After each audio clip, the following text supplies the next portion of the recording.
Lyon Métropole Habitat s'est engagé à mener une réflexion de fond sur sa politique en matière de propreté.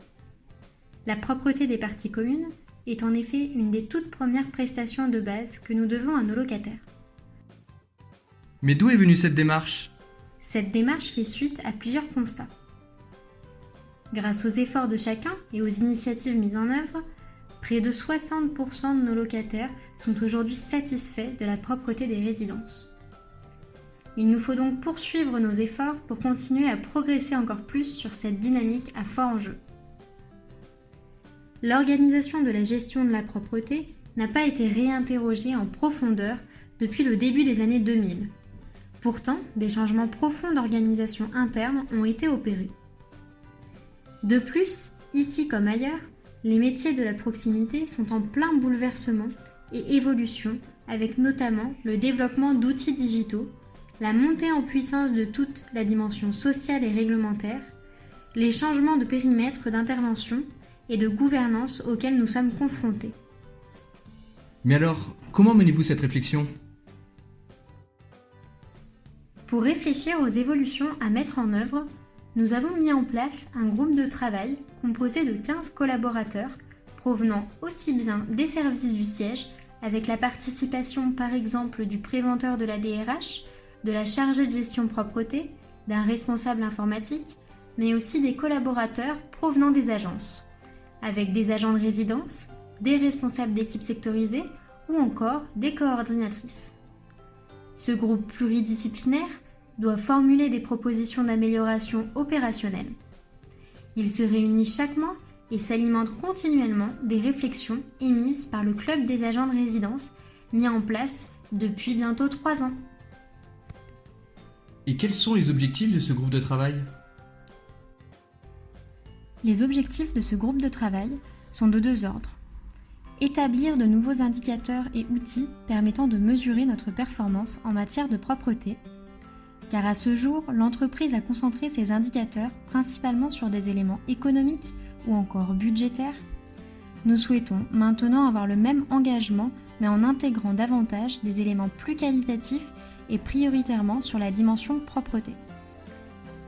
D'autre part, de proposer une organisation mieux adaptée aux dispositifs propreté, capable de répondre aux nouveaux enjeux d'actualité, en associant pleinement les agents de résidence avec l'ambition de faire bénéficier à tous du dispositif de reconnaissance limité à ce jour aux seuls collaborateurs administratifs. C'est donc la prime de performance qui est ici visée pour les agents de résidence. Les premières réflexions menées par le groupe de travail ont fait ressortir des éléments clés en ce qui concerne les indicateurs et outils. L'outil d'évaluation de la propreté des parties communes est bien l'outil de référence connu et reconnu par tous qui devra continuer à se développer afin d'évaluer toujours le plus justement possible la propreté des résidences. Les EPPC doivent être réalisés par les responsables d'équipes sectorisées, si possible accompagnés par l'agent de résidence, ou par le service propreté. On entend régulièrement parler de KPI lorsqu'on évoque la performance. Mais qu'est-ce que c'est ? Comment ça marche ? Et va-t-il exister demain un KPI dédié à la propreté ? Le Key Performance Indicator propreté, c'est l'indicateur global retenu pour évaluer notre performance en matière de propreté. Jusqu'à présent, la performance d'une agence était basée principalement sur la vacance commerciale des logements et des garages, les dettes locataires, le taux de mutation et les objectifs sociaux, la maîtrise des budgets avec la bonne réalisation des travaux sur notre patrimoine, ainsi que la gestion de la relation client. Demain, on ajoute l'indicateur propreté au sein du KPI global de l'agence qui prend un poids plus important sur la cotation globale en passant ainsi de 5 à 10%. Mais comment est constitué le KPI propreté ? Le KPI propreté est composé d'indicateurs quantitatifs tels que le nombre de PPC réalisés, mais aussi d'indicateurs qualitatifs qui seront davantage représentatifs de la propreté des résidences. Ces indicateurs qualitatifs seront la note moyenne tirée de l'EPPC et la mise en œuvre d'actions par agence. Et quel poids auront ces indicateurs ? L'indicateur quantitatif pèsera pour 40% dans le poids du KPI et ceux qualitatifs pèseront chacun pour 30%, pour un total de 100%. Objectif : réaliser au moins 7 EPPC par mois et par secteur. Concernant la note moyenne, celle-ci prendra également en compte la vétusté, l'environnement de la résidence et l'aspect vie sociale.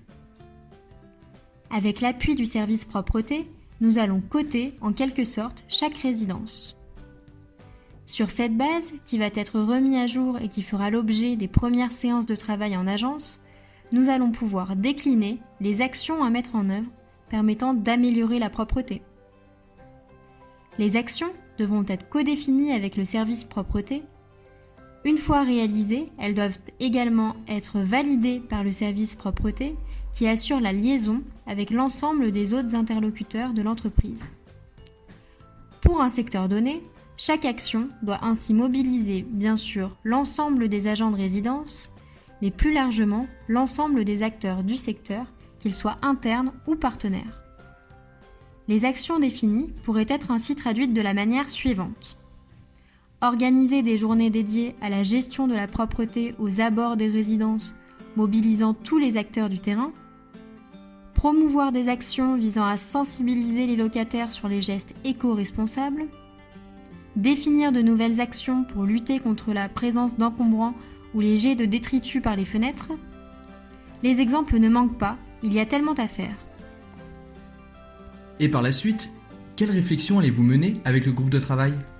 Pour compléter le KPI propreté, celui-ci va devoir intégrer de nouvelles notions en plein essor, telles que la veille technique, la veille sociale ou encore la salubrité. Ainsi, des réflexions pourraient être menées sur comment mieux détecter des dysfonctionnements de sécurité des bâtiments, comment mieux accompagner nos seniors, comment mieux conduire nos prestataires sur des missions de désinfection, comment continuer à investir sur le champ de la santé publique en la rendant plus visible. Vous parliez précédemment d'une nouvelle organisation de la propreté. Qu'est-ce que cela veut dire et comment cela va-t-il se traduire ?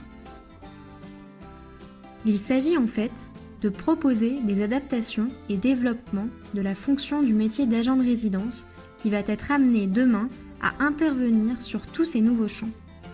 Bien sûr, cette réflexion sera engagée avec l'ensemble des acteurs et les partenaires sociaux. L'enjeu ici est bien de donner aussi et avant tout de nouvelles perspectives à un métier en pleine évolution qui est plus que jamais au cœur de notre dispositif de proximité. Et si vous nous donniez quelques éléments de planning ?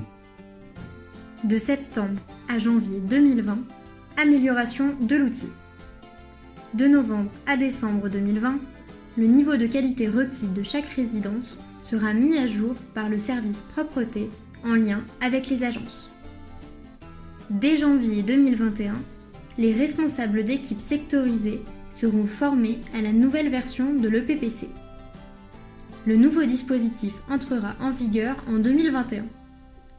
Chaque agence et chaque secteur devront définir et mettre en œuvre rapidement une première action d'amélioration. Alors, on compte sur vous.